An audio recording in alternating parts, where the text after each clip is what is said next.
we go. It's time. It's time. It's not Christmas, I know, but Oh my god, the you know what I numbers mean. are jumping up. Yeah. No, okay. So because hi everyone, and hi everyone who has been here last time. Um, Jesus, I like the. Oh man, why am I blanking on the meme with 01? Like the guy from Avengers. Never mind. It's funny. I like it. It's funny. Love you guys. Last time we've done a short one because he was like, Yoav, you should join in. And then I realized that it was really nice to talk to you guys through the Discord, and also, the way it was going was very fun. But we realized after talking to the MAT team, and shout out to the MAT team, I love you guys. We were talking about doing it more, in a way that's like easier to manage this thing, so we can have like questions happening, and I can also read the chat. So that I don't have back problems. Stop it. Before we begin with the Q&A, and before we begin with anything, I would like to say, to start with, like, I'm super happy that we reached 20K members on Discord. You guys are awesome. We managed to do something really, really cool together, and I was not expecting the numbers to be into this degree. And as somebody who has been here since the very beginning, I am super grateful to have the fan base that I do, because you guys share a lot with what I also believe, which is that, it's like the idea of like being introverts together. It's the idea that like you can somehow feel like you can connect much further with people sometimes through the internet than you do in real life sometimes, if that makes sense. So I think like there's something really, really neat about the aspect of how the Living Tombstone became this really big fandom that celebrates the internet at large, and not just the Living Tombstone on its own, which is really, really nice and admirable. And I only want to talk to you guys and know more about you. This is something that I told the Naman team earlier, is that it really helps, and it really is a nice thing to be talking to fans to understand where do we align, what stuff do we like, what stuff is not necessarily liked as much, and make sure that whatever Sem and I and everyone else who also gets to be involved in the songs, we all together make stuff that like celebrates the fandom at large, because it really is about celebrating how nice the internet can be when we all obsess over different things that we all enjoy together, which is, I think, really nice. So thank you so much. I know that you can play. I'm not an unk. I know how to use Discord. Let me find the soundboard. Where's the soundboard? It used to be a soundboard. What the hell? There's no soundboard on stages. What? Oh. Yeah. All right, never mind. So I was not expecting that. You can't do bread in the shower. We're so sorry. Oh, bread in the shower. You gotta do it yourself. Yeah. Oh, I'm doing gotta that. sing it. Yeah, I'm gonna do clippy, clap, clap, clap, clap, clap. That's what I wanted to do. I wanted to do a clappy clap. The first thing we're gonna do as a way to celebrate. Will this be recorded later? Someone asked. I don't know. There's Usually... a few people in chat recording. Oh, okay. Well, this can be up later. We can figure out how to be posting it properly so fans can look at it later.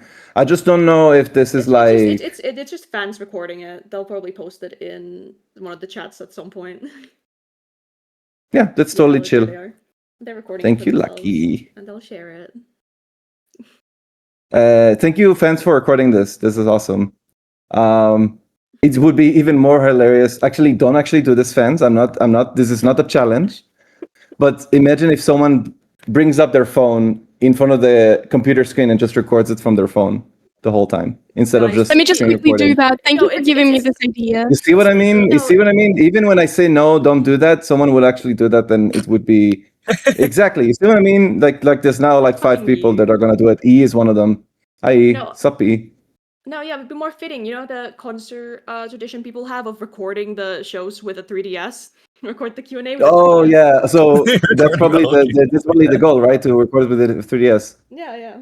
Let me close some stuff. Okay, let's stream the. Okay, so what we're gonna do first is there's a tier list made by the lovely mods that you guys have been responding to. It's a tier list for the new Rust Revolutions album.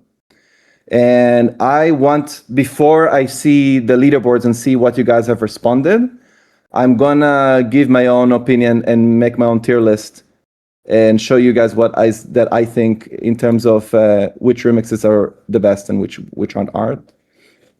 Even though I like all of them equally, because all of them do different things. But we have different opinions. So we're gonna start with Kill Us All. Kill Us All. Wait, it's like if I do because I have to do it like this. So hold on, let's just put it in order of like album, and then I will adjust it accordingly. So wait, that's not the right order. And then, okay. Sorry, it's just that I'm discovering how this works. But again, let's just put everything there. All right, let's start with the first one. Let's start with Kill Us All. So, Kill Us All, I have a bit of a bias. I'm good friends with Basic and Stasik are both really talented EDM producers. And I, as somebody who casually listens to a lot of EDM, hold on, just so I can also read the chat at the same time. Yeah, someone is recording this, by the way. Scroll up a little bit. Oh, hell yeah. Hold on, I want to see if there's a way to also read the chat while I'm here. Can I just do... You guys can still see the stream, right? Yes, it's still okay. Yeah, we can. Okay. Again, sorry for being a gong. I'm just trying to do the best I can. All right, I can see the chat. Hi, guys. So, Stasik and Basic are awesome people. I love their production. I'm not really sure yet where to put it on the tier list. So I'm gonna right now just put it over there. You know what? Just because I understand how this tier list thing works, I'm just used to the tier list that is like, there's a left row of like S rank, A rank, B rank, and so on. So, if that's the case, then let me first sort through everything, and then I'll explain one by one what is the meaning behind the tier list for me. Let me see.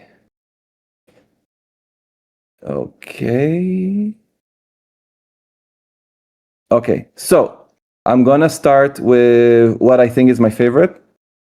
In my opinion, it's Somebody. It's a really, really well done remix. It really just enhances, like, I think the way structurally and the way the song is, like, especially the last section of it is really cool. Like the way Tokyo Machine was reincorporating the screams from the end of the song. That was really, really cool. I think that would be my number one. Number two, and this is, I hope this doesn't come off weird because it's kind of biased, but I really do like what I did for Malibu Pier. I had a lot of fun to figure out how to reinterpret the song. The only part about it that I wish I could have done more is the last section of it. But in general, like the verse chorus production, like I was very, very having a really good time making this. So yes, exactly. I know, Obama giving your own award. I know. Let's see. Walk Out of You was really good. That was really fantastic. The CG5 and McGuire on the song was like, they took the song that I think already fits really well what CG5 does usually, and which is a lot of the really bombastic like pop production. So I think and also some EDM influences for CG5. So I thought like this was really cool what he did on A Walk Out of You. I wouldn't put it in number 3 for sure. That was really well done. I mean, it's either A Walk Out of You or Somebody in terms of like how strong this is. Next on the list, I would probably put Boom Kitty, because it's like a very big, like long, house, 4 on the floor. Like it really just enhances a lot of what Orphans was doing in terms of like making it bigger. Shout out to Boom Kitty, that was awesome. I think the next in line would be Savlonic. I think the way they made it like synthwave, fast song with their own original vocals on it was really, really cool. I'm a big fan of like how Savlonic does these kind of productions, and it's really cool to hear them do that. I think next in line would be Killa Soul. I think just the fact that Killa Soul like has a lot of really, really cool creative. I'm a big fan, like in the EDM world, there's a lot of songs that happen to fall out of the grid. Hi, Basic. I like the way Killa Soul, like in the production, like I'm a big fan of more like freestyle, freeform, not quantized production when it comes to EDM. It's like the kind of style that I'm super into. And I'm really happy with how this turned out, and both Basic and Stasek did amazing stuff on it. And I think like that was a really cool way to start as well. If maybe I would I think I would rate it maybe a bit higher. Actually, I would maybe put it just shy of Walk Ahead of You, because those three I feel very strong about. Basic and Stasek, you guys are awesome. Kitty next, Savlonic next. That adds up. The next one would be E. I think your E's remix, since E is in the room. Hi, E. Hi. He is a remix of Rasta. I think what's cool is that because the song is on a weird time signature of like, not weird. It's just it's like triplets. But there are moments in the verse where there's a really nice polyrhythm happening, and I think that really enhances it in a way that I wasn't expecting. So that was really awesome. I think I would feel comfortable putting it at 7, since there's so many like good entries in the remix album. I think the next one would be Boulder by Tracy Breaks. I think what I like about Tracy Breaks is that she loves to. She's like a perfectionist in a sense that she really cares about finding a way to genuinely like honor an artist. So, for example, in this case, a lot of it is very much about like honoring Skrillex, and I think that was a really, really cool, awesome way to see the way it's been translated in that way, and that was really, really cool. Big fan of it. I would put it at 8, and I think the last ones that I would put, these two. Okay, the only thing I'd say is that I'm saying this with the utmost respect and love for both Mystery Skulls and Q-Bomb. I think I would probably put Be Alone last, and then this would be a year. Because like in the end of the day, like Q-Bomb does like, I think their way of like making like techno punk production, and the way they did This Will Be a Year was really, really fun. And it was cool to hear Ram's vocals in this version. It feels like more like a cover. I think from all of this, I mean, technically This Will Be a Year and Savlonic are the only two like closer to being covers on the entire album. So this was really cool to hear Q-Bomb's rendition of This Will Be a Year. And I think, sadly, like I love Mystery Skulls, and I think I'm still enjoying what he tried to do on Be Alone. But there is a problem with how I feel like the stylistic choice of making it like major might have betrayed the verses in a way that I feel would have been done differently. Like I enjoy it as an idea, and I remember when I first received the remix, I thought like this was really cool to hear it. But I also feel like now seeing this done and released, like I feel like this is one aspect that could have maybe found its way to make it stronger in the verse itself. But other than that, like I love the chorus for Be Alone because I feel like the happy nature of it really works for the chorus. But the verses being so aggressive and being so much about things that doesn't really fit the major chord scenario just makes it maybe a little bit hard to digest in the verses. And that would be my tier list. And this is my opinion. And I would say 0-1. So vote. And now, for the moment of truth. Let's see what you guys are thinking. Let's see it. Let's see it. Did Here we go. Malibu Pier is number one. Go. Boulder's That's awesome. last? What? Boulder being less is very fascinating, but hold on. Let me review what you guys. I think I liked it the most. I love it. Malibu Pier. Thank you guys for picking Malibu Pier as number one. I know that this is the Living Tombstone Discord server, so I understand that to some degree there's a huge bias. So I want to be honest and acknowledge that bias, but at the same time, I'm still gonna say thank you for being fans of the remix that I've done for it as Sugar Vision. That was really, really fun. So I'm glad you guys enjoyed it. Somebody being second is cool. I'm glad that we share a very similar sentiment as to where it's like picked on the tier list. Rust being number 3 is awesome. I'm glad you guys really enjoyed what he was doing in it. Hi. He's been spreading propaganda on the server. Oh, I bet.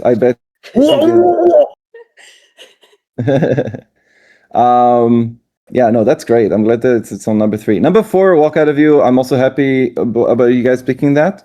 That's awesome. That is sticking in number 4 is awesome. No, thank you guys for sharing the same sentiments there. Orphans, Boom Kitty, number 5. Yeah, no, I can see that. That's awesome. Number 6 would be This Will Be Here by Cubomb. Glad that we have Cubomb fans in the chat. That is really, really sweet that you guys rated this high. Post Cubomb emotes. Next is Be Alone by Music Skulls. Being number 7 is interesting, given how this is the only track on the remix album that I had like a little bit of some contentions with, even though it wasn't bad. Kill Us All being number 8 is fascinating because it's like Kill Us All. Because I could tell, because like I said, I am a huge fan of what Kill Us All is. And I understand, like, that's the thing about taste when it comes to EDM. It's so varied in that weird way. And so I'm not really maybe understand necessarily why people pick in a certain category. Goliath being number 9 is like, okay, I get how maybe people don't, aren't rating it as favorably. But, I personally just, I love Savlonic. They're such nice people, and the way they stuck to their style has always been very nice. And then Boulder being number 10 is a surprise. Yeah, I'm surprised that this wasn't rated as high, because it's like, to me, it's like, come on, it's Skrillex. It's like we love Skrillex. It's like we're fans of oh man, okay. But okay. I'm not judging. I think this is a very good list, and you guys are very sweet for making that list happen. And with that, a round of applause to all of you. That's just awesome. Wanted to say, although you acknowledge the bias, just please know people really love Sugar Vision regardless. Like, that's still their opinion. I respect that opinion. I just that I think, like, in the end of the day, like, I know that the Living Tombstone is very much a project that started by me, and very much a project that Sam and I want to really acknowledge and make sure that it is done in the best way possible. And people are here for you. So it's just really sweet. I think you guys are awesome. You guys are very, very sweet.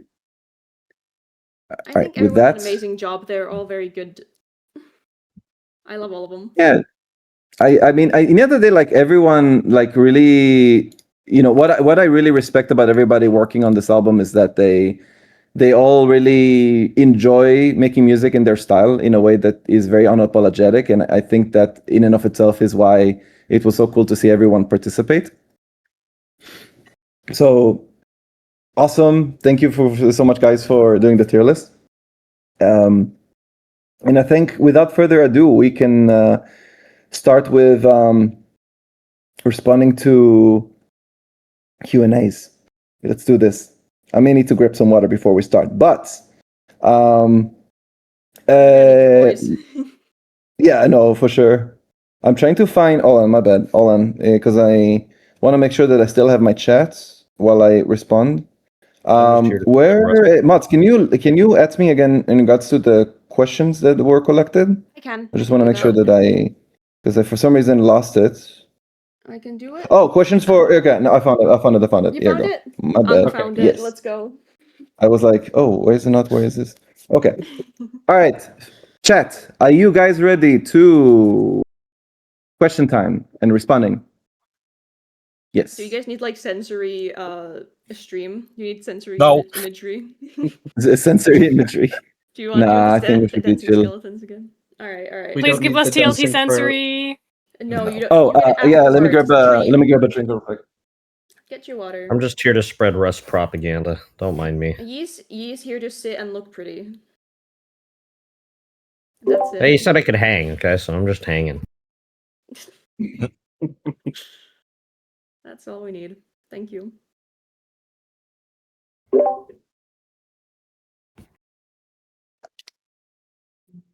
Let's do it. Let's do it. By the way, one other thing to acknowledge, you guys are so talented, and a lot of you guys really draw really well and also make music really well. I find it very endearing. Okay, so the first question is, hey Yoav, just wondering if the vinyl and CD will ever be restocked. They're so hard to find and cost hundreds on eBay. Yes, there is a plan to restock them, and not only a plan. We already started on the process of reprinting, and so this is happening. Something to acknowledge real quick, really important, just for the sake of transparency. So, for example, like we've done a summer collection of like selling stuff. So, for example, we're selling TLT. Apparel and also a flag and also a bunch of Tumsona bottles that we've done. We are very much aware of like how when you actually post it in the store, the prices differences are very big. So we from now on, basically what we're gonna do, we're gonna basically make sure that when we present merch to you guys or reprint anything or whatever, that this is all for us understanding like how this comes for in the end of the day, especially with the pricing. So we very much care about making sure that when we present merch, that this is stuff that you guys just also want to have, but also want to pay for in the end of the day. This is just stuff that we very much acknowledge for, and we want to make sure that this is all like done properly. So please, like, this is us also figuring out the structure of merch and everything. And a lot of the answers I can give you guys is that there's a lot of different people involved in a way that like we are learning in the process, because there used to be a time in which the Living Tombstone had zero merch essentially. So this is us like figuring this out as we go along, and we very much see you guys' feedback, and we care a lot about stuff being done better. So now, I don't want you guys to feel like that this is like stuff you guys say are going to the ether kind of thing, because we very much want you guys to be acknowledged in that sense. We love you guys. And thank you for asking about the vinyl CD. We will be restocking them very, very soon. Next question. I would like to know if I can ask a question. Best regards, Jerry. Sprin, yes, you can ask a question, and thank you so much for asking one. You're very, very kind, and I love you, and you're very talented, and you and the rest of the team who has been working with us. Shout out to Blind Spot. They've been awesome, and they made the last FNAF videos consecutively since this comes from inside. They've been really, really talented. We love you guys. So thank you, Jerry. Sugar Vision question. Do you have any more plans with Sugar Vision, like releasing an album or maybe another EP? So right now, there's a lot of like plans on releasing more music very soon. And sorry, chat, just to clarify something. So these are all questions that were submitted to the Q&A thread, and there were like, and then the mods very graciously have been going through a lot of the questions to help us sort through stuff that maybe have been responded to many times before and everything, and I'm doing my best to respond to the questions in an open way, so that way, because I'm sure some of you have been asking the same question, so I don't want to like say this guy said it and then it's like, oh, but I also said it. So there's no like an unfair prioritization. So no need to ask in chat, because in chat like we're doing this way, so that way chat can still be free and you guys can message whatever you guys like in chat, with reason, of course.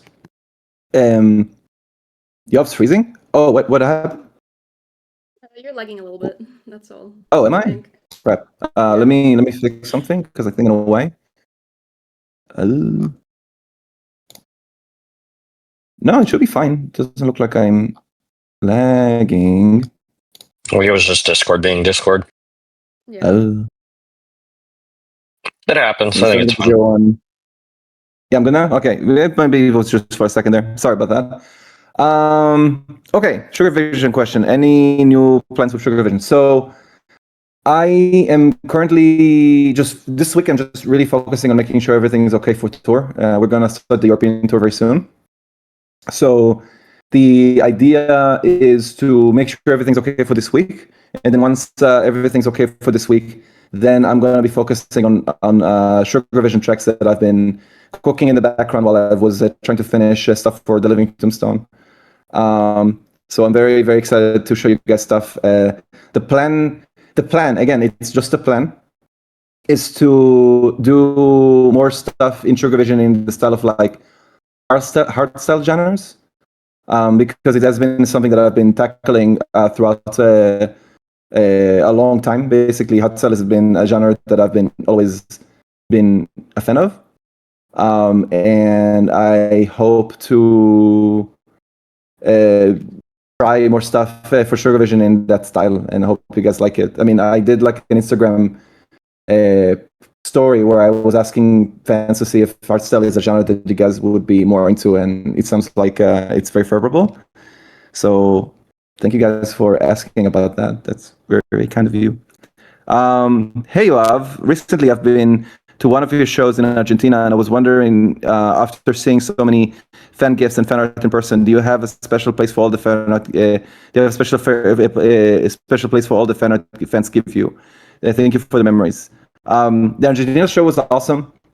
The energy and the fact that the people were mosh pitting to a lot of the songs on the set was really, really cool. And that was really, really, really cool to see.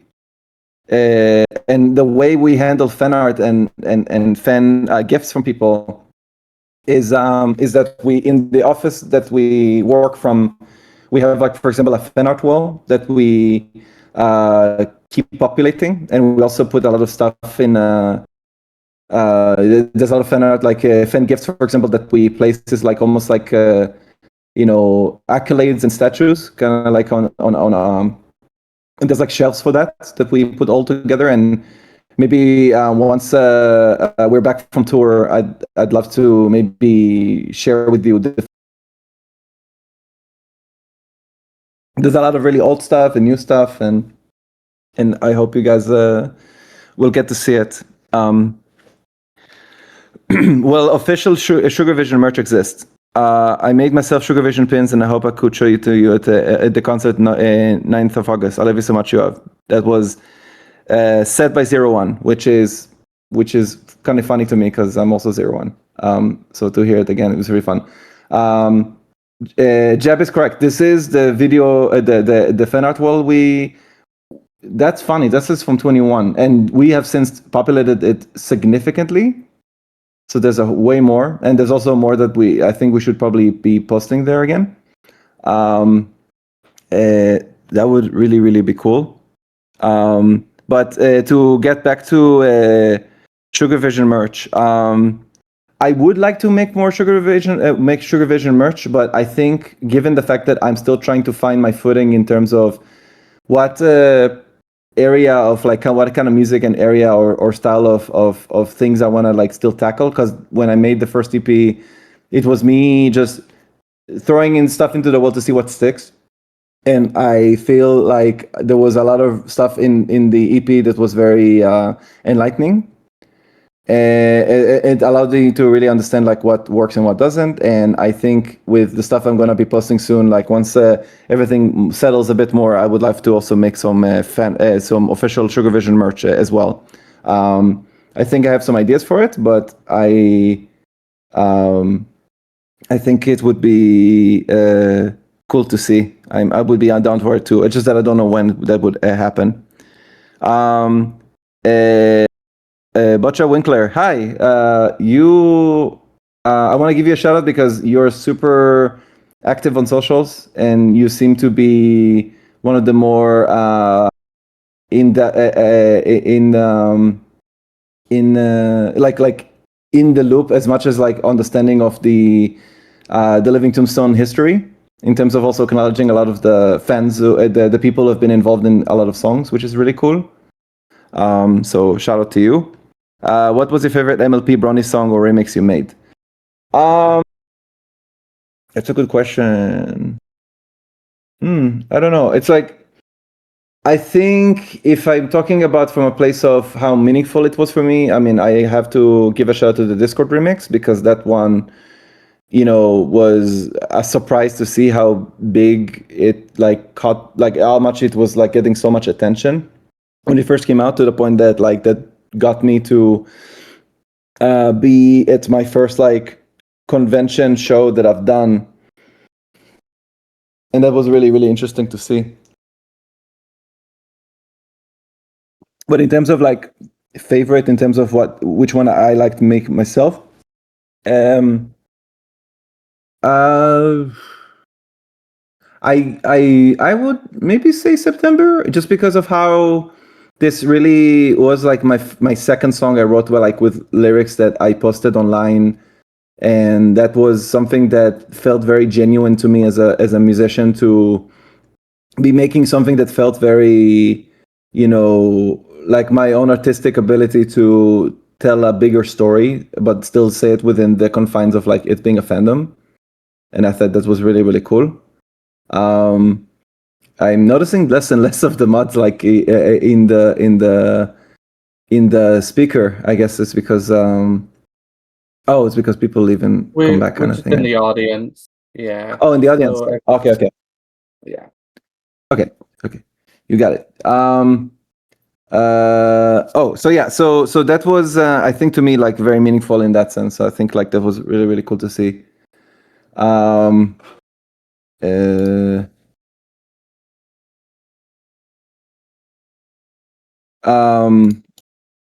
One second, just making sure I'm not losing anything.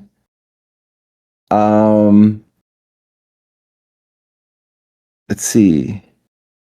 Vocaloid, have you ever? Hi, will you ever consider making a song with Vocaloid voice bank, or collaborating with a vocal producer to make an original track?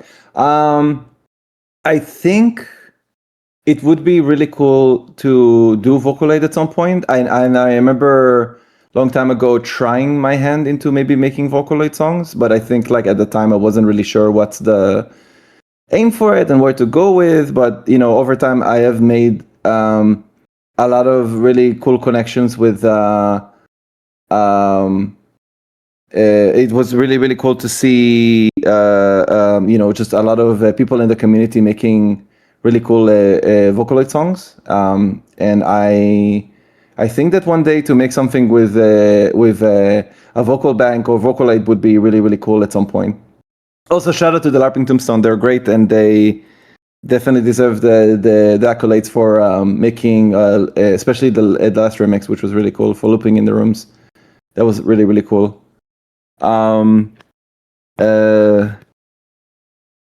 Hey Yoav, my question is, out of all the TLT Pony songs you've made that you've never performed before, or just all their TLT songs in general, what one would you want to perform? Love your work. Keep being awesome. Maybe, I don't know if we'll like be performing it at any point, because it is like, in terms of how this may feel live, it might not feel the same way as it does. But I am a big fan of thinking about how Sister Hate could be a funny song to perform live with Sam. It's like to have him, be Sweetie Belle, or I Could Be Rarity, and kind of like sing it together in that sense. That would be very, very fun. And I mean, there's other remixes and stuff. I'm just blanking right now when it comes to the MLP library of stuff that we've done. But it's like, I think like Sister Hate would be, in terms of performing it live, would maybe be working in a cool way. But it would maybe it depends on how we present it. Like when we do it live.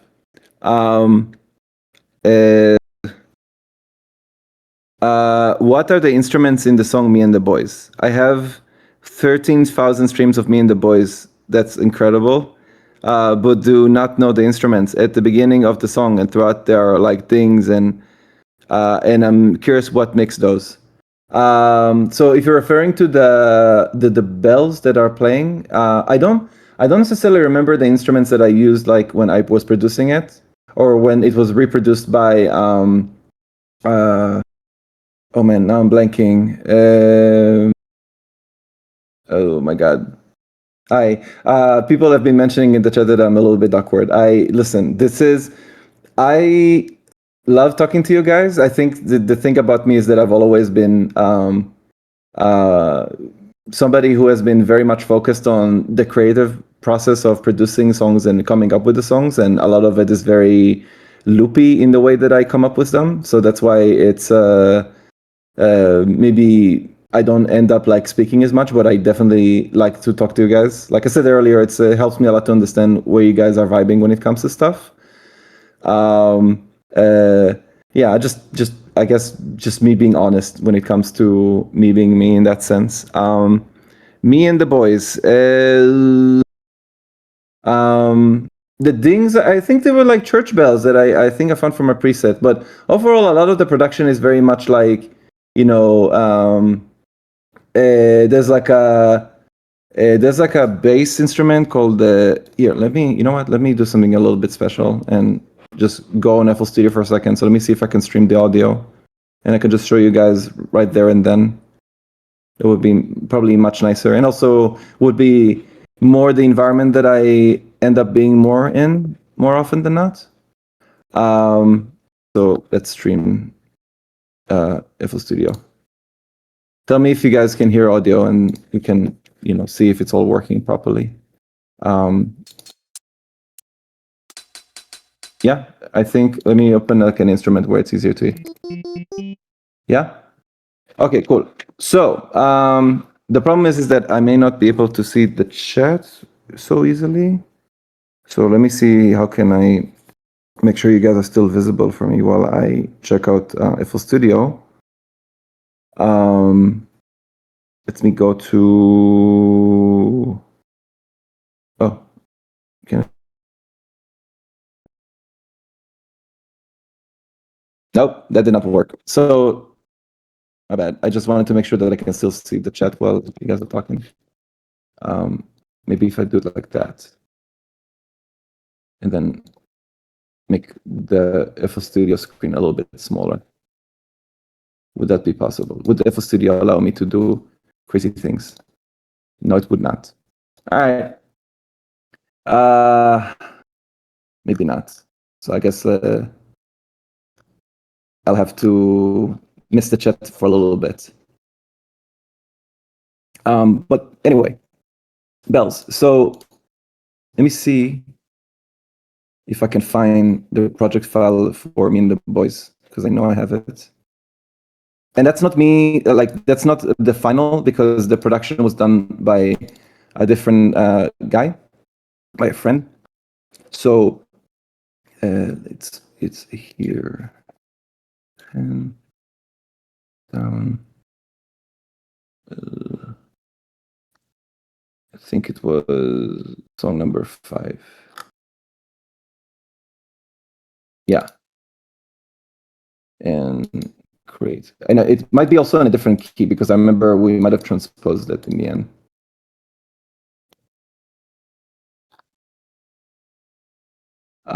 Yes.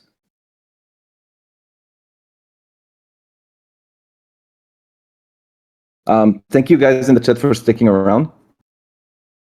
Wait, can you guys? Oh wait, no, my voice is still good.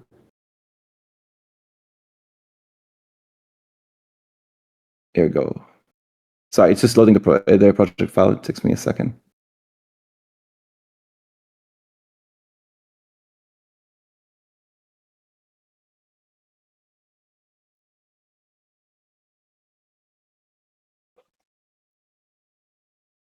Thank you guys. Thank you, chat, for being here. You guys are awesome.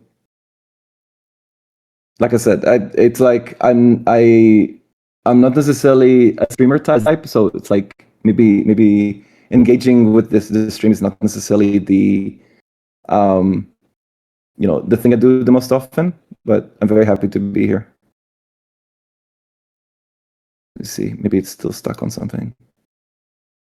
Or is FL Studio crashing for me? Is that what's happening? Because I remember the project file should still be working. Oh, you know what? Let me try one more time. My bad. Let me open FL Studio one more time.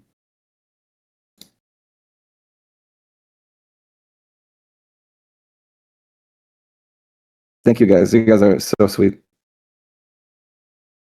Here, one more time. Ooh. Oh, here it is. Bam.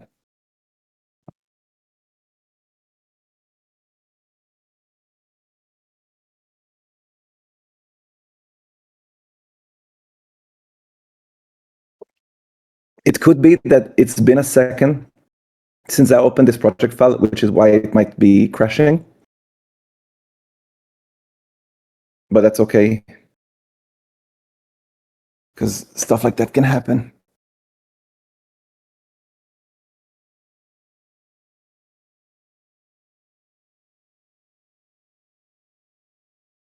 Oh, here we go. Fantastic. All right, tell me if you can hear audio. Yeah? Is the volume okay? Let me see. I don't think you're streaming anything at the moment. Oh, am I not? Oh, whoops, because I need to restream. My bad. Yeah. Here we go. Thank you. All right, tell me if you can hear the stream. Yep, audio is all good. Yes, let's go. Okay, this is an old version. This was done. Hold on, my bad, because it's been so long since I've been working with him, and I don't want to misattribute him. I mean, the voice. Yeah, but Egozi, yeah, is great. So his production style really enhances it, and I think he was also re-recording a lot of the instruments for it as well. But this is the demo version of me and the boys, and so I can like go a bit more into detail into the dings that you were mentioning. Here, let me get back to the questions over here. Okay. All right. Back to beginning. Okay, so instruments. So you have so the dings you're talking about is, I think, morphine, church bells.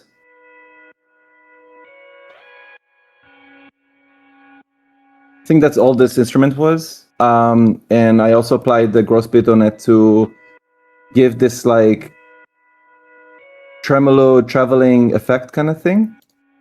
Valhalla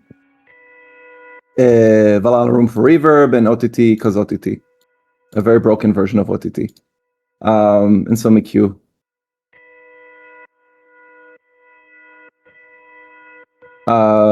With everything else combined. Oops, sorry.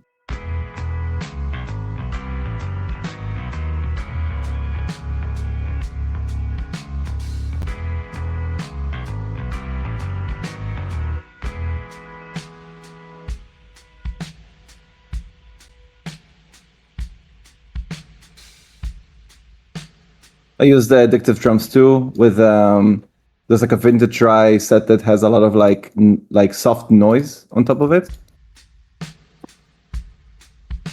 And the reverb helps a little bit in kind of give it this really long, soft approach to all of it.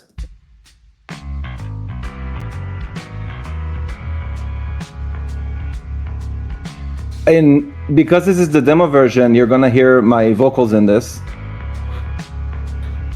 See me and the boys, we got plans for what comes later after the war. Got names for a band. Increase the latency a bit, just so it doesn't crackle so much. Me and the boys, we got plans for what comes later after the war. Got names for a band and jobs for each other. It feels really good. Whoa, I'm crashing down. Everyone's crashing, but as long as we're together. Oh, oops. And the drummer plays a beat too long, and the whole damn song starts to fall apart.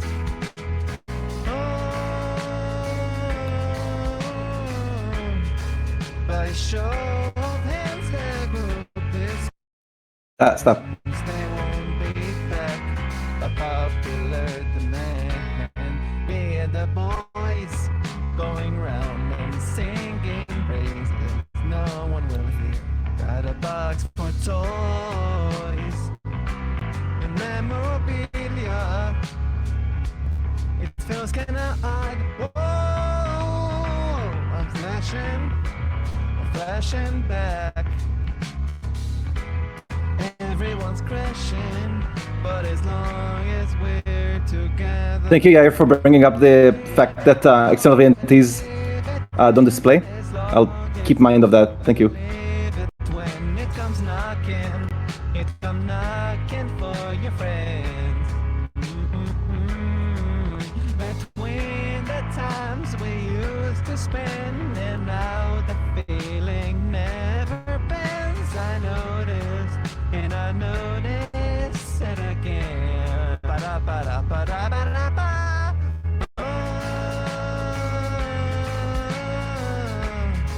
And the drummer plays a beat too long, and the whole damn song starts to fall apart.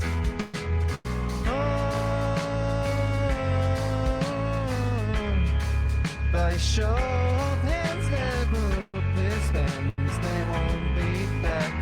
A popular demand, me and the boys.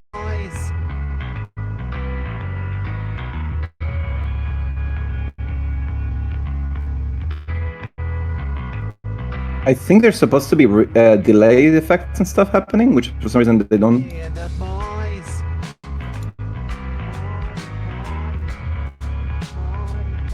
It's not really working like I wanted it to. It just says boys. I don't know. For some reason, this project file is a bit broken, which is so weird. We definitely gave this question a bit more time than I expected. It was about me and the boys, obviously. It was about like how do you make the ding instruments. So I'm glad to have pulled out the project file for this. What was the process to make the song What I Want? Hello, What I Want is one of my favorite songs of all time, and I always wondered what it was like for the band to make it. Like the inspiration behind the lyrics. What were the decisions to change some things from the demo version? Why was it chosen as the first track of the album? That's okay. So Tombstone lore. Okay, that's very meaningful because here's the thing. Even though Mariner Life is the first song that Sam and I worked together, and that was what cemented my belief in Sam as somebody who should be working with me on the Living Tombstone from here on out, is that What I Want was the first track that when I was at the time, there was a time in which I was working on an original The Living Tombstone album without Sam, just coming up with 10 songs and coming up with different things. But then one of the tracks was what was in the beginning called Demo 4, I think it was. And I remember showing it to Sam, and I remember him like heavily reacting to that song in particular. What I want started out from a voice memo where I came up with a bass line, and then I remember to close the stream. It will like the stream. Is the stream really lagging right now? Sorry.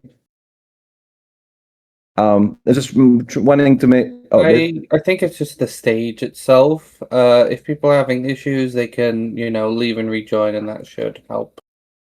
Oh, okay. No worries at all. I mean, I can for now just close the project file for this and stop streaming, just so it's not gonna keep lagging. But here you go. All right. So, what I once started out as a demo for an original album at the time. And I remember the bass line being something that was stuck to it. And I remember that there's like different melody ideas for it as well that at the moment I cannot show because some ideas from what I want are now in the original version that is now used for a new song that's gonna come out relatively recently. But basically it was there was like a different verse there, and for example, the reason that the solo from the demo has been mostly cut out is because when we started to work with our manager Box, who was like listening to the song, like he was helping, trying to suggest ways to make the song like have a more streamlined structure, which is why the solo has been cut out a little bit. But that's kind of like was the process of us trying to figure out like how do we work together on songs that, like, let's say I come up with, and now we have like Sam on board and Box on board and people who all they want is to make sure that things are happening in a certain way. So I felt so that's why it changed a lot. I wish there was a way to show you guys like more versions of it, but it's like at the moment I think like it's kind of scattered, so I won't be able to with this one just because of how messy this is. Documentary progress. Hello, back in 2022 there was talks about a TLT documentary to commemorate the 10-year anniversary for the TLT channel. I was wondering if the documentary is still in progress or if it was canned. Also, unrelated, thank you for caring for the Tumsona plushies I made. It means a lot to me. Yes, I love the Tumsona plushies. They've been with us on the road for a very, very long time. So I'm really, really glad that this worked out this way. So the documentary, the only thing I can say right now is that we are in the process of reviving the project, of making sure the documentary happens. And Jeb is in the helm of producing it, of directing it and editing it. Jeb also gave me some homework when it comes to filming stuff for the documentary. So there is definitely the plan of still making it happen. There's also like a certain thing that we're gonna commemorate it towards for making the documentary as well. So that's gonna be very, very cool. Also, shout out to Jeb. Hi, Jeb.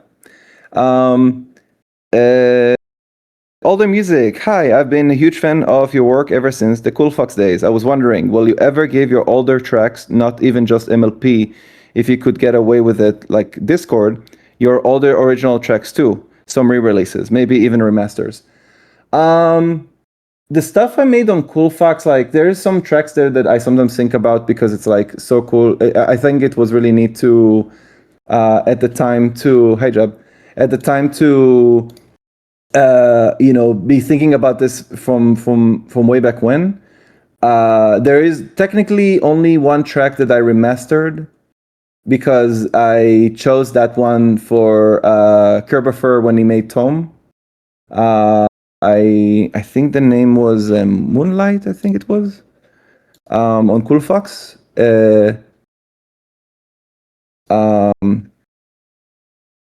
Let me see. I'm trying to remember what Cool Fox stuff I've done. Again, we're talking about like older than TLT at this point because of how long ago we're talking about.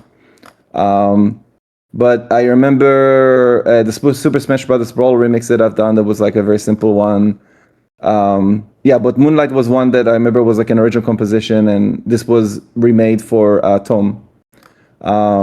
Blue Sand was cool. Gabe Got the Disco Fever was one that at the time I was like, whoa, this is going viral, and it gotten like 82,000 views. And I remember, the small like viral moment for me felt like this was a lot. And there's just stuff in the Cool Fox channel that I'm just surprised that has made as many views as it did at the time. And I remember how, for me, I was thinking like, oh, this is a lot of views, and but compared to how TLT is doing, it's kind of insane how this felt to me like way more when I was growing up the channel at the time. DMX the Tank Engine is so hilarious to me that this is doing so well. So I'm not really sure if I would do any remasters for it. Usually it's like, because so much time has passed since then, and I'm not sure like how do I want to go about this stuff. It really just depends on how this would make sense to bring it back, because it is also about acknowledging the fact that, people's tastes and sensibilities have changed a lot. So that's something that I really want to make sure is done like much better. But thank you for reminding me of Cool Fox. I'm glad that this was something that, was part of my journey in making music for a very long time. Things you want to make a song about. Hi, Yoav. So a very simple but curious question. What are some kinds of media you like movies, shows, games, and perhaps what would you want to make a song about? Or what would you suggest people starting out with music start with? Software, hardware, and creative process. Since it's kind of like 2 questions in one, I'm going to split it up a little bit. Kind of 3 questions. So in terms of mediums I more recently I've started to read books. There's no like particular books that I'm a fan of. It's more that I try to pick a book and try to finish it. Like the last book that I finished, that I may need to just read the last chapter again because I think I missed on details, was Name of the Rose. That was like maybe the longest book that I really sunk my teeth into. But I would really like to try to sink my teeth into more books in general and get into it. Maybe while I'm touring, I'll start to read more in general. Movies and shows and and games. Games obviously, because it's like the thing that inspires me to come up with songs. As of yesterday, more recently, it's like when I was discussing with the mods, they got me into trying Roblox after hearing so much about Roblox and the games that are on there. I know that there's like a head start that, from Sam. Sam has been like playing Roblox a lot. And I am now myself getting into it because a part of it is that Roblox is its own, universe of games and ideas. And I thought like it would be really cool to get into it in general. And there's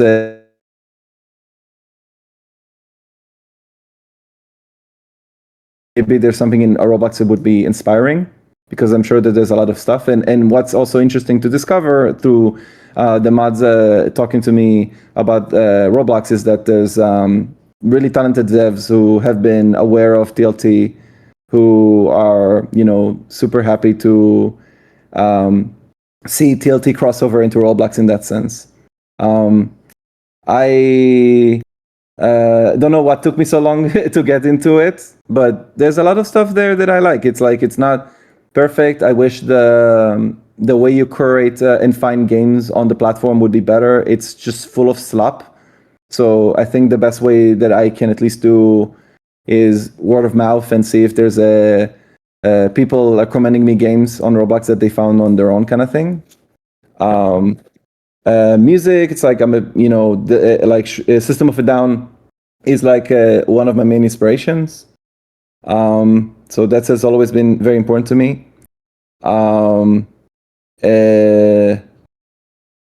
I think in terms of choosing what to make a song about, again, like nowadays, I'm just really careful when it comes to mentioning what it is, because I don't want to be a situation where I accidentally talk about a thing I'm into, and then people would be asking me many years later if there's going to be a song about said thing. And then, I don't want to disappoint, because there's a lot of songs that end up not working out because sometimes just things don't click as much as they should. And I don't want this to be like a hopeless thing. What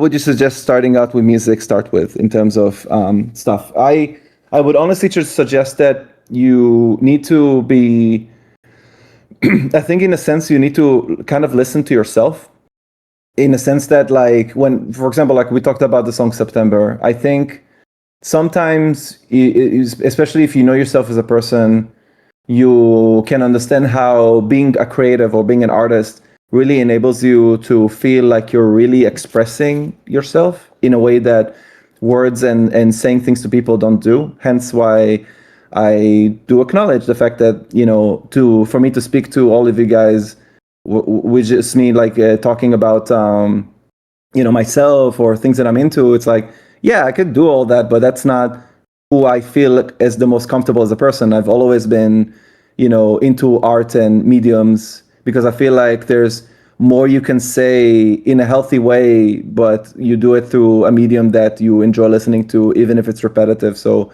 music making is very much like that. So it should always feel like a place where you feel like you can be yourself in a way that sometimes talking to people can't be so easy. And hence why I'm also an internet guy, because it's in the end of the day, all the internet does is obsess over iconography and visuals and songs, and it's really fun to share that sentiment by remixing things that are very much important to you, and it's a process that I always get to rediscover about myself, that enables me to feel at home with myself as a person. Because ever since the Living Tombstone started to engage itself in more variety of different stuff, and people helping on, and also working with Sam, taught me a lot about how there's certain things that I am not the most strong when it comes to being me, in a way that I guess maybe someone like Sam would be able to, which is to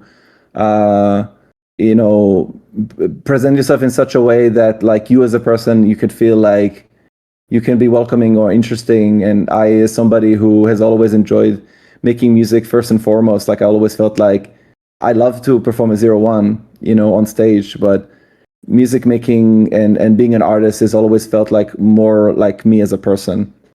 And that's what you should be thinking about when it comes to you making anything, is how it feels important to you as an expressive, human being, what is that you need to be doing. In terms of recommending hardware or software, look, I use FL Studio, Sam uses Logic, he, for example, uses Ableton Live. There's a lot of people in the world who use different software, and I don't think you need to ever limit it yourself to one that people talk about. There's also software there's a Reason, there's one that I'm trying to remember. It's very tracker based. My point is that pick your poison. Okay, so Audacity has been mentioned on the chat. The thing about Audacity that's interesting is that nowadays Audacity has improved a lot as a software. You can actually make more with it, I think. And nowadays you can make anything on your phone or iPad. There's FL Studio Mobile, which is very decent. GarageBand is a good example too. So you can do everything. I hope this answers your question. Your questions. Let's see how long the list, because I think at some point I might need to duck out. But I also love being here, and I also want to make sure everyone's questions being recorded. Let's see. Oh yeah, U2s, TLT FNAF plushies. Is it possible for the plushies to be bought back for a longer period of time with a larger stock, since they ran out pretty quickly? It depends on how U2s operates, because that was a U2's collab. So maybe, depends on how we communicate with them, we might be able to bring them back. But because this was a limited thing that YouTube does, and since YouTube does these collaborations with YouTubers throughout, I don't know if this is necessarily possible. So it depends on YouTube. Don't like message YouTube and shit, because I don't know if they respond back because of this way of doing stuff like that. But on our end, like, we love the idea of doing plushies of the TLT characters. So, at least on our end, this is something that we, definitely want to be providing for you, which I think would be cool. Oh, Bandland, yes, thank you for mentioning Bandland. That's also a really good piece of software that's available on mobile. Do you have any music tips? Hello, I'm a huge fan, and I want to run my own band. And I was wondering if you had any tips when it comes to music creation. For example, what should we do in order to produce a song when we have different schedules? Ooh, that's a great question. So, I think when it comes to that,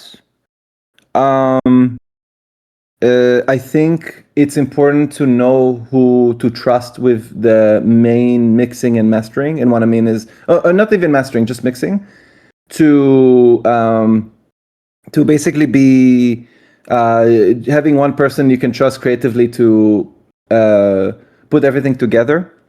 And I think it's really just about knowing how to also be prepared. Like in my process, it's really just about knowing how to come up with different ideas, in separate ways. So for example, when I, open my phone and record a voice memo with a melody, it usually doesn't go for a song specifically, because the way I would work about it is I would, say that I decide to make a song about a certain topic or something like that, or there's a melody that I know deserves like a bigger song. Then I would go through the voice memos that I have that I've been saving for years, for a very long time. And then sometimes, and I think that's one advice that I can give, is that you can work on something now and then come back to it tomorrow and then see,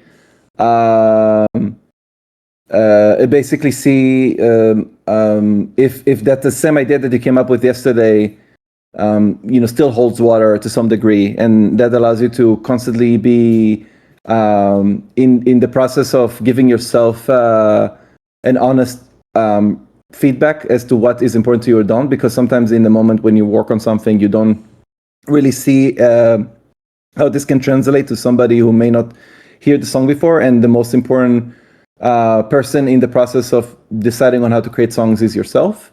So when you give yourself the opportunity to listen to your own work in a way that's unbiased, in a way that's like lets you forget what is that you came up with, it allows you to reminisce and be super either excited for something that you forgot that you were working on, or you might not like it as much as you did when you first worked on it, and that's okay. I think it's really just important in that process. Is there a music genre you've always wanted to write in, but you haven't had the chance to yet? Is there a music genre you have always... Oh, it's the same question. If so, what draws you to it? Like I said, with Sugar Vision, I really want to get into hardstyle. And I want to do it in such a way that I feel like in the genre that I can see myself doing a lot of the things that I already do on something like The Living Tombstone, which is that I love to write bass lines, and I love to come up with like the melodies and the composition, and to open it up in that way. I think it's stuff that I can see hardstyle be a genre that can really be susceptible to these ideas. And I want to see how this combines. And I think when it comes to deciding on a genre, I think it's really just about, first of all, understanding how can you be contributing to a genre you love, and two, how do you see the stuff that you like be similar to what other people you don't know also like, basically. Siberia, the collaboration I've done with Yuki Bloom is like a really funny, like there's like a moment there in which I produced hardstyle towards the end, and it was just an idea that I had for the collab when I was working with Yuki Gloom. Shout out to Yuki Gloom. Anything else planned for Sugar Vision? Hi, Yoav. Just wondering if you had any upcoming plans for Sugar Vision, any music, merch, tour. The Malibu Pier remix was phenomenal, by the way. Mentioned earlier, there's plans for merch in the future, just nothing concrete in any sort of way. And new music, it really just depends on my experiments with hardstyle. I just really want to make sure that there's something that I can focus on in a way that I feel like I can contribute to a genre that applies to my sentimentalities in a way that feels unique and interesting. Because in the end of the day, it's about wanting to fit in, and also not give myself a hard time if it's not gonna end up working in the way that I thought it would. But it is very, very exciting in that way. So I hope to be trying this stuff very, very soon. Let's do. Hey, Yoav, I wanted to ask. Your Tumsuna suits look absolutely majestic, especially in person. Blah, blah, blah. I was wondering if you have any way to cool down, because I can't even imagine how hot it must get performing and moving around in them, especially in summer. Love you guys, and I absolutely love your music. Okay, funny you mentioned this.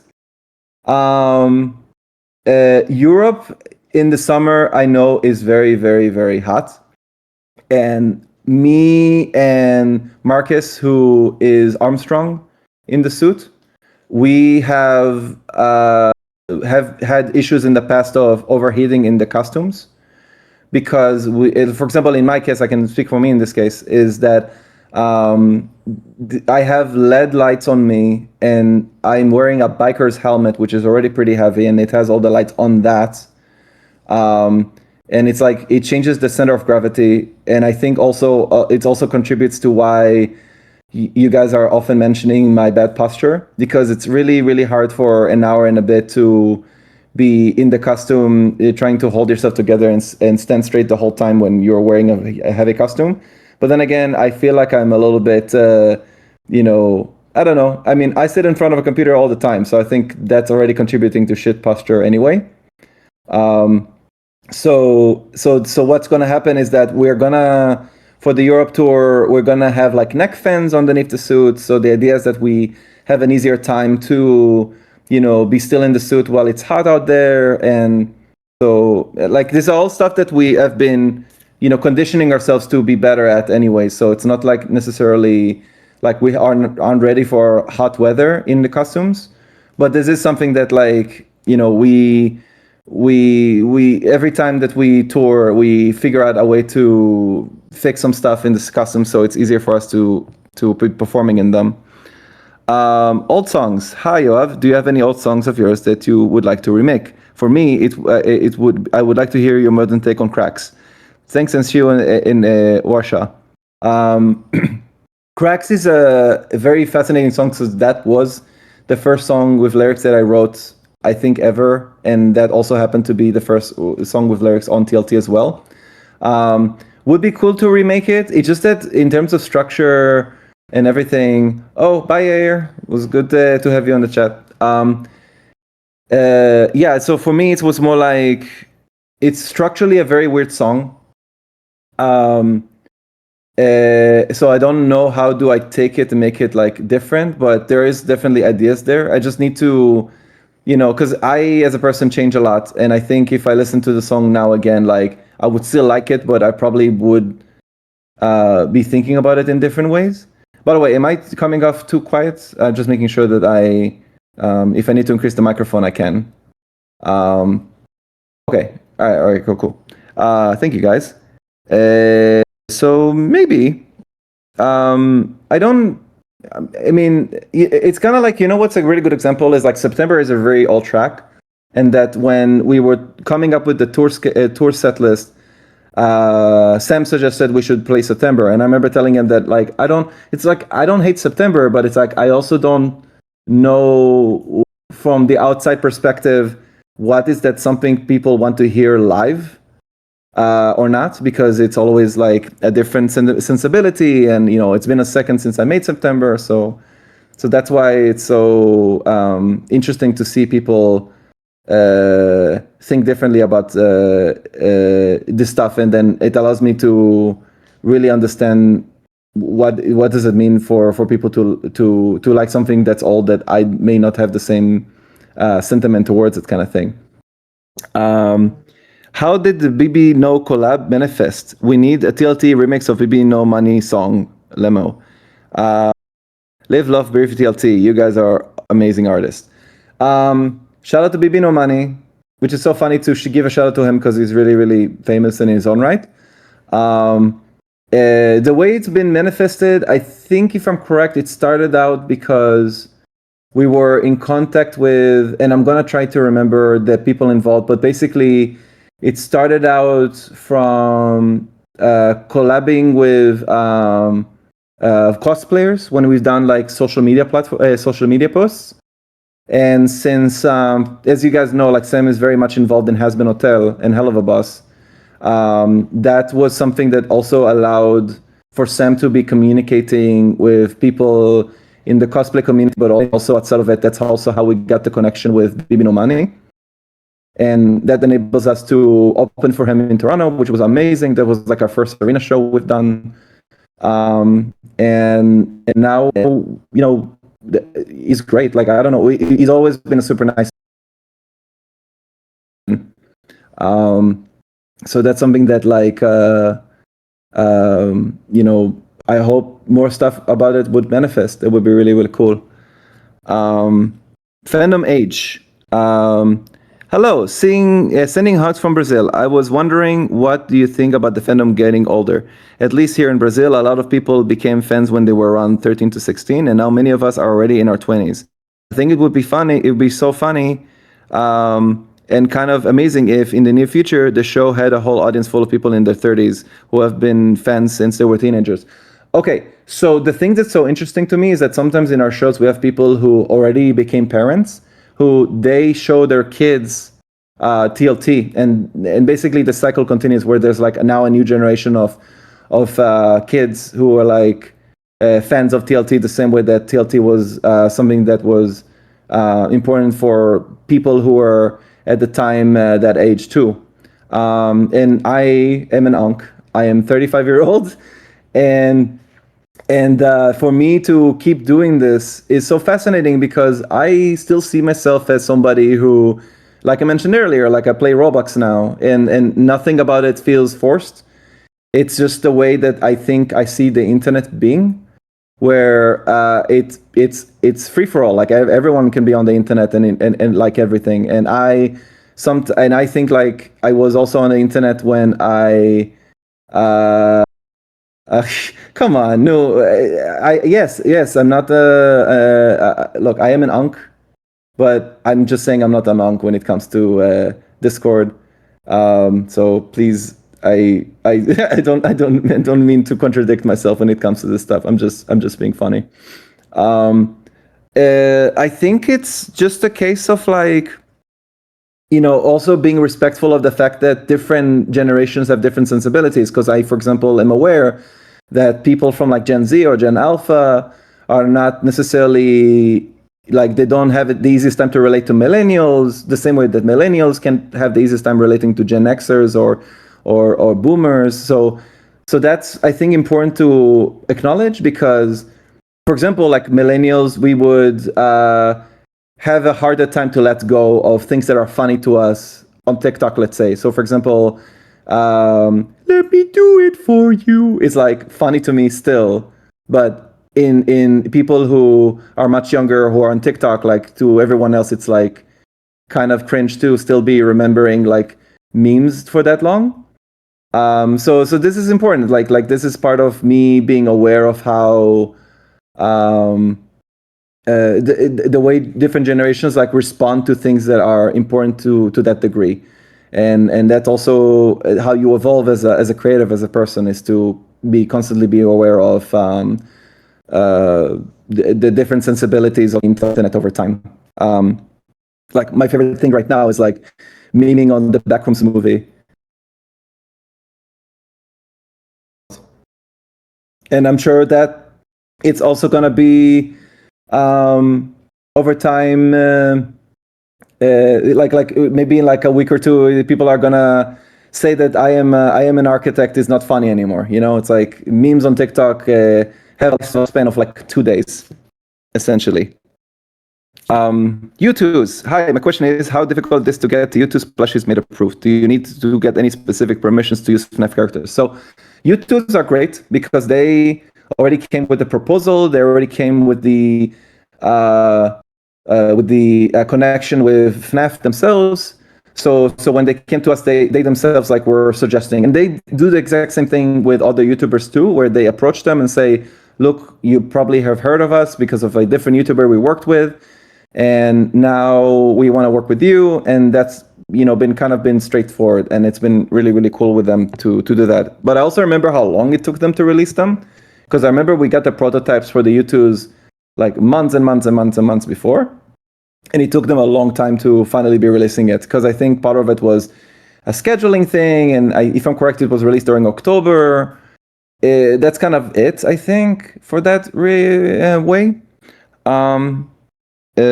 Concept question. Hi, what does you and the other members take presents from fans? We do, and we want to do our very best to accept them and be respectful and make sure that like when we accept them, that like it's acknowledged that these guys have made it. I mean, we often sometimes, like one of my favorite things in shows that I still like to do is that, because as you guys know, like once we get to the encore segment, Sam and I remove the helmets, and sometimes we have cosplayers, and most of the time it's furries who come with their suits and their fursona heads, for example. And for me to put the fursona head on me is super fun, because that's just like a cool way to acknowledge. And so when we do that, we try our best to make sure that we acknowledge the fursuit that we were wearing, because that's someone's OC, and we want to acknowledge the fact that this is their creation. So we want to let them know that this is who made that. About 01 Reloaded and Rust Revolutions. I'd love to know more about the general process of creating these albums. Also, but more specifically, what's the thought process behind choosing each artist that would be featured on the album and the respective song they'll remix? Do you choose which song each artist will remix, or do they choose it themselves? So the way we go about this, let's say in 01 Reloaded, is that, look, we made the album. So now it's just a matter of looking at the 10 tracks we've made and see which track could be relevant to which artist to remix it. And so Sam and I have our own favorites when it comes to which people we want to remix. So when it came down to it, it basically was a matter of, okay, let's agree on which people covering or remixing the track would be. And then it came to contacting them and seeing if they're available, because there's a lot of artists that we contacted and they said no because of scheduling, or maybe they didn't really have a feeling for the track as much, which is all fair. But that's why we managed to get all the people we would like to have on the remix album that way. And that's the same process we've had for both, where we decide ahead of time on which artists we would like to have on board, kind of thing.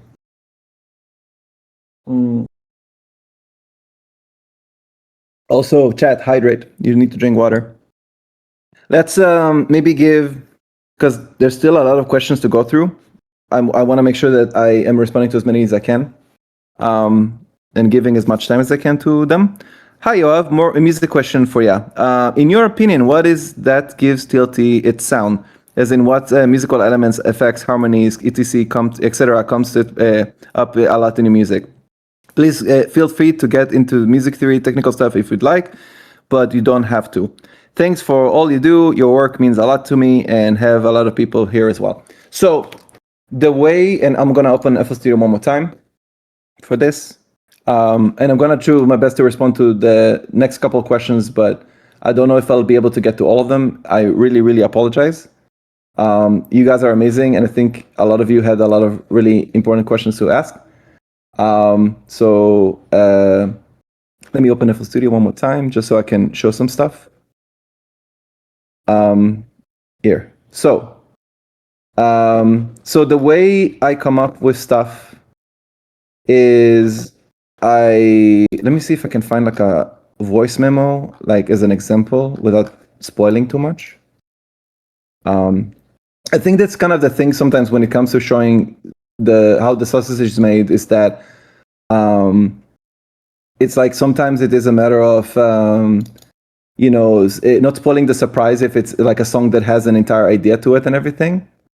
But here, if I go to song ideas, I can show you more in depth into what happens. So let's say, let me choose one real quick, and then I'll show you like the process. Maybe.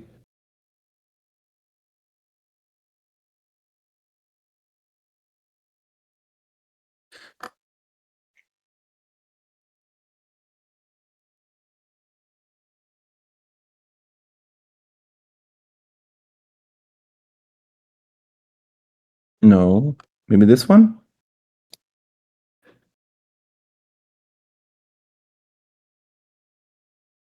All right, let me give you. Let's do this one. So I went through my folder of a lot of song ideas that I have, and there's one folder. So in the folder, like there's stuff that dates back to 2011. Like that's how big and old my song ideas list is, and it's been growing a lot since anyway. Let's put this one in. This one is called "Don't Care About Nothing." I'm gonna make it a little bit louder so you guys can hear the demo. I live on the edge and I don't really care about nothing. I live on the edge and I don't really care about nothing. Oh, I live on the edge and I don't. It's like, so for example, like this is a vocal memo that like I recorded with some like lyrics like baked into it. And it's really just about conveying a feeling. And the reason that I really prefer this method is because when you compose into, let's say in this case, FL Studio versus coming up with a voice memo, is that you're not, it's like the difference between performing versus composing or producing is that you, you know what, just for, because, we're getting close to the end, I might just show my face for a little bit, just so it's easier for you guys to connect. Hi, everyone. So basically, the way you connect with music, I think the closer you are to the human element of the composition or the song, the better it comes through when it comes to you making the song. Because when you compose into software, it ends up being that how should I say this? It's like when you compose to a computer, that's why sometimes when you hear songs from like in the fandom or any fandom, that sometimes the song feel too computery, too electronic. And it's because the way a computer, when you compose, kind of looks like and works, is that you end up confining yourself to how the software feels like. And I think to start from as many elements where you don't think about the software when you come up with a song, then it allows you to have all these melodies feel a bit more like grounded in yourself as opposed to the software. So let's say this part. I live on the edge and I don't really care about nothing. So I'm gonna mute this for a second because I really remember the melody. So like 1, 2, 3, 4. So 165, sure. So now I compose the voice memo idea that I had.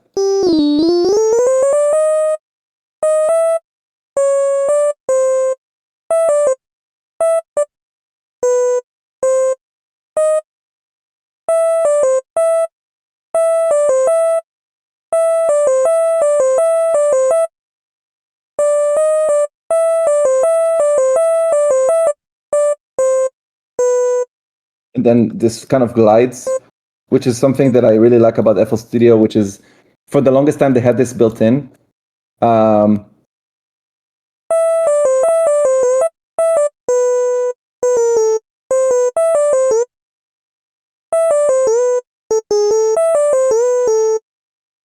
I think it kind of repeats again on the next section.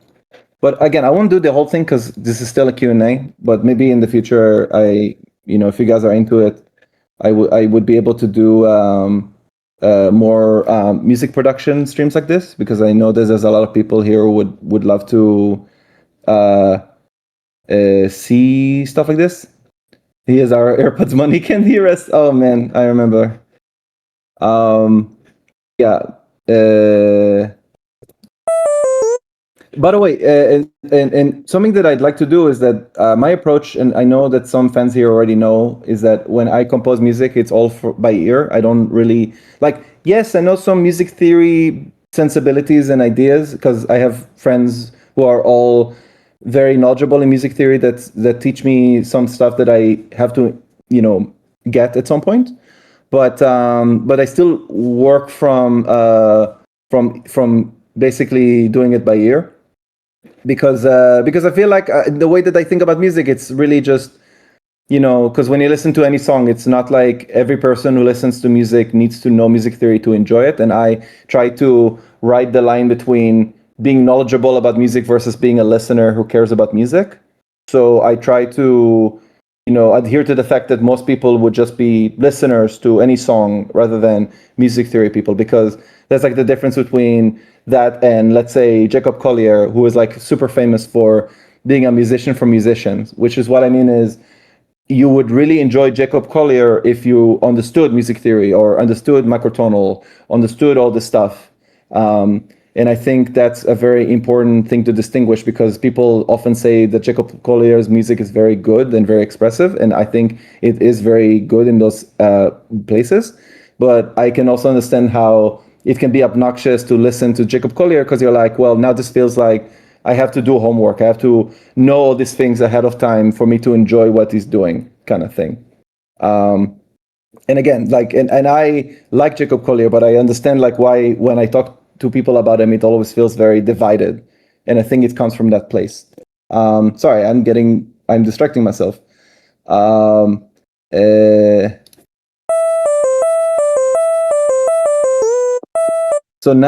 the next process for me, it's either one or two things. I either choose a bass to come up with a bass line, or I come up with the chords to see what the chords are aligning to. As you guys know about me, one of my favorite things in the world when it comes to composing stuff, especially for TLT, is bass lines. I love bass lines. Let's choose one that you guys can probably hear and also see working. You know what? Let's open another instance of this and see if I can find like a bass. That works.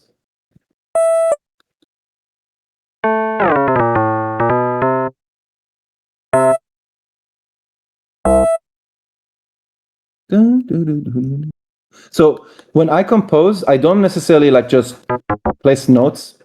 I try kind of like when I work to kind of like in the same way that I do a voice memo, I kind of like mime vocally the idea that I want to have for the baseline, and then I try to match it with composing it into the software. But then only after the fact I correct some stuff, because maybe there's something in the idea that like this note doesn't work, that one note doesn't work. But it's really just about intuition and just listening to a lot of music that I like, and I want to see if my brain can understand the language of composing this, through that.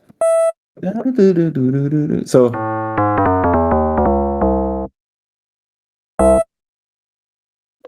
let me do it one octave above, just so I know what I'm doing.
like you place this note here because it's supposed to go back to that chord. It's like a modulation to the beginning of it.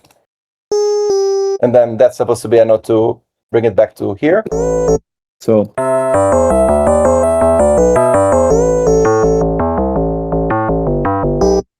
Oh, and it's supposed to repeat, but.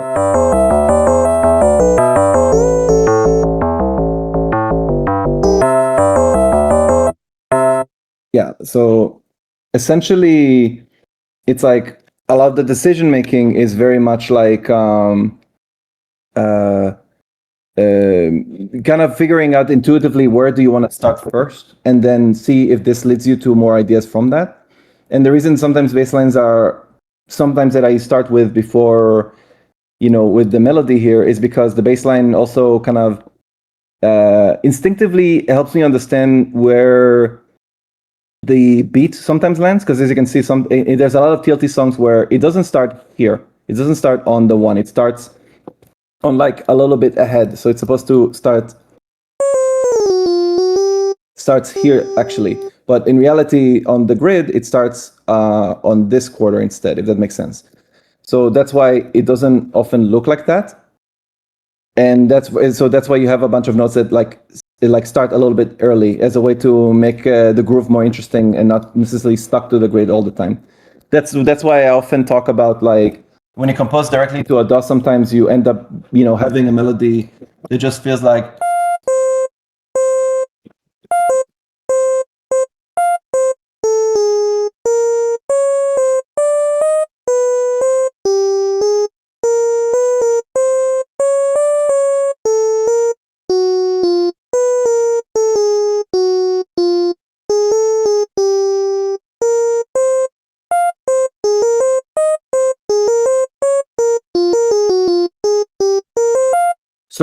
So as you can see, like when you just compose straight to it, then you're thinking like, every 4 quarters, this needs to happen and this needs to happen. So my argument is that when you do voice memos, it sometimes makes you not think about this constrictive like process of a DAW when you come up with an idea, because you need to let yourself feel free as a human being to not be constricted to those things. And sometimes it leaves you to say a bunch of raw things. So for example, like as you can hear in the lyrics, it says like, I live on the edge and I don't really care about nothing. It's like, for all I know, like again, this was made in 2020, which as you guys all know, was a really shit year because we're talking about COVID. So I think this was me trying to process like, what does it mean to be isolated? And at the time I was also going through a breakup. So it's like, there's a bunch of, ways that you feel like you want to let this be all known out there, basically. And I think to allow yourself to be human and to express this kind of way of kind of like a music, then I think that gives you something to feel like you can latch on to. I mean, the theme of this Q&A, like I said, I love that we get to do this and talk, and I love you guys. And as you can see, like talking and expressing myself using words is not always the easiest thing for me, but I live for this stuff. I live for being able to be a musician and to feel like I can come up with melodies that scratch my brain in a cool way. And I think that's really meaningful and really, really cool in that way. And by the way, let me know if I speak too fast. That's something in streams I want to make sure I'm doing better in expressing. So let me know if there's something in my speech that I need to be aware of. Okay. Hell yeah. Okay. Thank you. So that was a detour. And like I said, maybe next stream we'll do, it doesn't have to be a Q&A, but because of the fan base that we are, I'm sure you guys are probably more interested in much more raw details such as that. So that would, make sense for the kind of size of streams that we do. Because right now I know the stream has hovered around 350 people or so, 300 people, which is, I'm sure is a very sizable amount of people who would be good for something like music production stream and just talk about that. Let me see the next question. Just so let's see.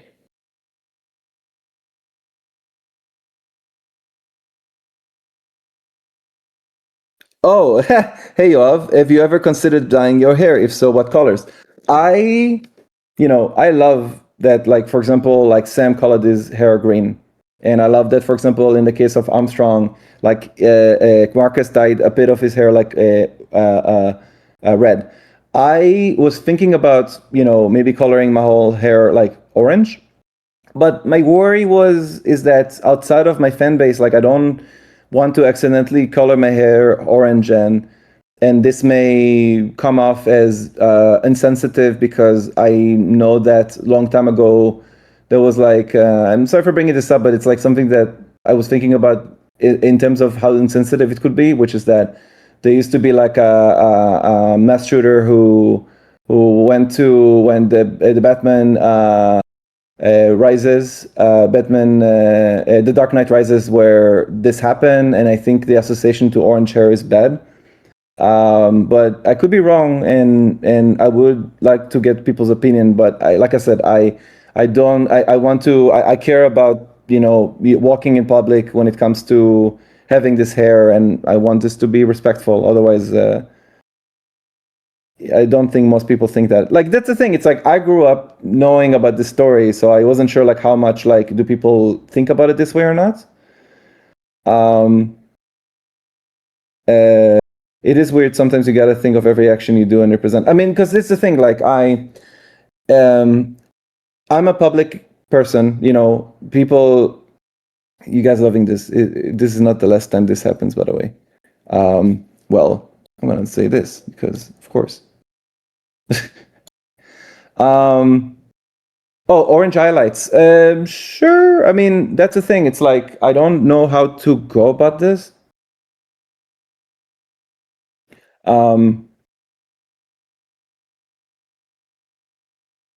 Maybe. I don't know. I'm gonna be reconsidering about the orange hair of it all. It's just that I also am someone who just likes being me as a Yoav, like just being a person who has normal hair, and I like the way that I get to have my own like inner world in which I get to obsess over the internet and making music and like different mediums, where it doesn't have to encompass me and be something that I need to change my hair color for. But again, that's just me, and that opinion might change. Dyed the nose hair is orange. That's great. I like that idea. Let me see. Yo, my boy Yoav. If you weren't in the living tombstone right now, what would you bring down? If you weren't in the living tombstone right now, what would you be doing? How will your life be, and where would you be working at? There was a time in which I was doing a lot of Maltapony fandom stuff. And after there was like a bit of a stagnation, and I noticed that a lot of my friends in the Brony fandom were like, yeah, Jeb voted nah. Jeb knows, has taste. It basically was the situation was where like I wasn't sure what's gonna end up with the Living Tombstone, and a lot of my focus was doing MLP, and it's like, yes, it was getting popular, but it wasn't necessarily like clear as to how long the Living Tombstone was doing. Like, again, I came from this idea that that success in the music world doesn't happen to anybody, and it doesn't matter how talented or good at what I do would be. And my thought was maybe I should be going into video editing for news channels and doing different things. But then when the Five Nights at Freddy's song came out, and I realized that there's something to TLT that was really going further in a way that I wasn't expecting, that made me realize, like, okay, there's something for the Living Tombstone that is much bigger than I expected, and that's what got me thinking that I should really try more with the Living Tombstone. But like I said, in an alternative life, I would have been I would have been editing videos essentially. Let me see. Inspiration. Hi Yoav, which singer or band inspired you to make music? Have a wonderful day. I think it's like System of a Down is a big mention. The Prodigy is another mention. Fatboy Slim, My Chemical My Chemical Romance are great, but they're not necessarily an inspo for me. No, I mean, My Chemical Romance kind of was an inspiration, funny enough, because the album cover art for Black Parade, if you notice the logo for My Chemical Romance, that was me wanting to come up with a new logo for the Living Tombstone with the weird lettering that looks like this. So that was a big reason as to why the TLT logo looks the same way that the MCR logo looked at the Black Parade album. So yeah, that's some TLT lore there, is that MCR logo inspired the TLT logo, and also Skrillex. I think from here I might have to stop. I'll try to go over certain things a little bit quicker. Like I said, the LARPing as someone asked about the LARPing Tombstone, for example, LARPing Tombstone are awesome. They are super talented. They come into it from a place of love, and I think what the LARPing Tombstone are doing, which is very fascinating, is that which is the fact that they managed to distill a way of the Living Tombstone thinking about internet music that like can be recreated in a way. So it's very endearing to see someone who has so much talent to be understanding TLT, that they make music that sounds like it. And looping in the rooms is very fun because I think the LARPing Tombstone being a project that's supposed to LARP TLT, because Backrooms, the theme of Backrooms is memories and copies, and to essentially be almost like the still life of the thing that was already existing in reality. Feels like it's very fitting for the LARPing Tombstone to do it, because it's like they themselves are very talented musicians who do their own thing, but they're also like almost like a copy of, almost, because it's not like they're copying TLT outright. They're just kind of doing their own thing, but very, very heavily inspired by what TLT has been doing even from back then. And I think that's really, really cool. I have been talking to them. They're super sweet. And you know, I'm looking forward for what more stuff they would be doing. I'm gonna read some chat. Yoav, this is very random, but you mean a lot to me, my goat. You help me with my social anxiety, and it's really special to me to be able to look up to someone who's neurodivergent like me. Thank you for saying that, because you know my theme has always been like, how do I navigate, you know, other people in my life all the time, because I sometimes feel like my social anxiety can get the hold of me, and what I try to do with myself all the time is say, all right, I know I have social anxiety, and social anxiety ends up happening more when I don't really know what to focus on for myself as a way to know what to grab onto in my head, so I don't end up overthinking what the other person is thinking or saying, and to go through all of that. So my way is to know that in every place there's like music in the background. In every place there's like, you know, something that I can be fascinated by for myself, because I think I don't know, I cannot speak for you, but my social anxiety often happens when I feel like I am neglecting myself as a person.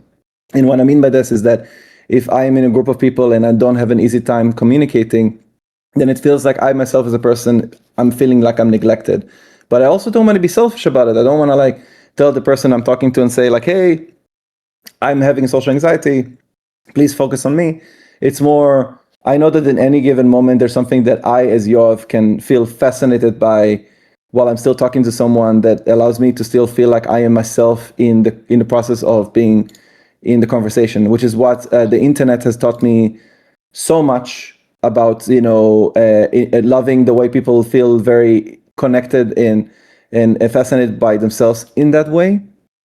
And I think that's what's very important, to figure out your way to win yourself over as a person. And I think that's such a wonderful thing to have.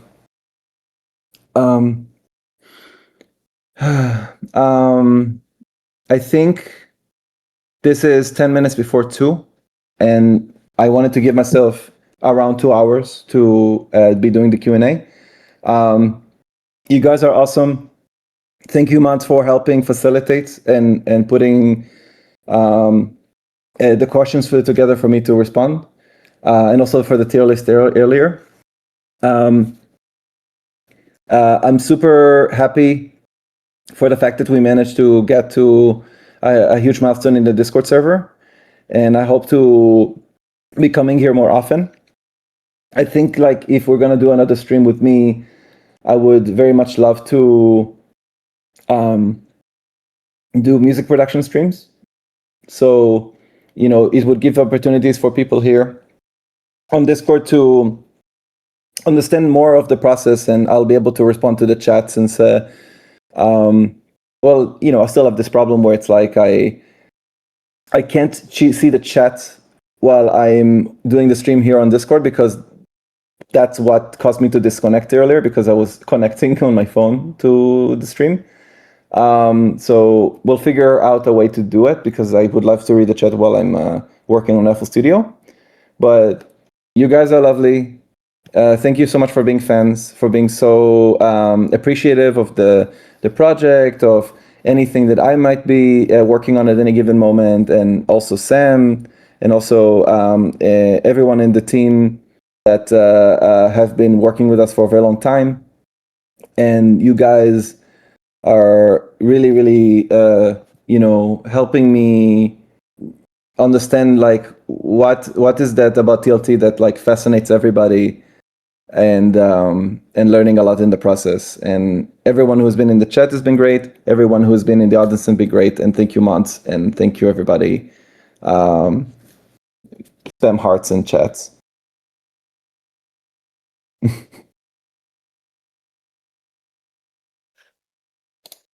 Let's go.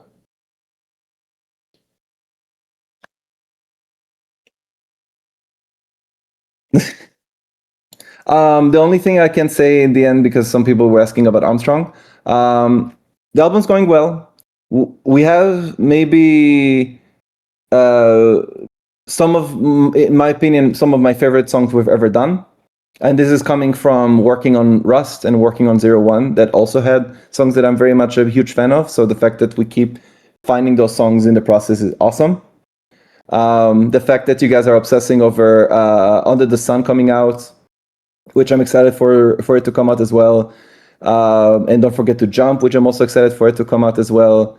There's a lot of songs on the album that I'm sure you guys are going to be super excited for. And whatever time zone you're in, have a good morning, have a good afternoon, and have a good evening or good night. Peace.